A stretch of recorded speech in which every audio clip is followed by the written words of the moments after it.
IELTS speaking. এখানে answer কিভাবে extend করব, কিভাবে বড় করব, ব্যান্ড 9 কিভাবে আমাকে পেতে হবে, এই সমস্ত বিষয় নিয়ে আপনার মাথায় অনেক টেনশন ঘুরে বেড়াচ্ছে। কিভাবে সলভ করবেন? সর্বপ্রথম স্টেপ 1, হোয়াট ডাজ এক্সটেন্ডিং মিন? আপনি যে বড় করবেন এটা আসলে জিনিসটা কি?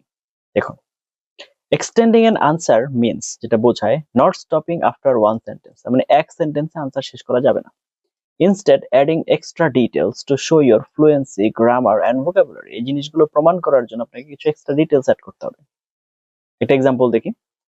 শর্ট কোয়েশ্চেন কি ছিল আপনার? হচ্ছে দেখেন, প্রশ্ন প্রশ্ন হচ্ছে do you like reading, suppose এটা আমি এখানে লিখে দিতে ভুলে গেছি। ডু ইউ লাইক রিডিং, এখন আপনি আনসার দিলেন yes I like reading, answer শেষ। কিন্তু আমি কিন্তু আপনার ফ্লুয়েন্সি, ভোকাবুলারি, গ্রামার কিছুই চেক করতে পারার সুযোগ পেলাম না। কিন্তু আপনি যদি এবার আনসারটা এরকম দেন, yes I really enjoy reading specially novels, একটা এক্সাম্পল দিলেন। রিডিং হেল্পস মি, ব্যাখ্যা দিলেন। Relax after a long day, and it also improves my vocabulary and imagination.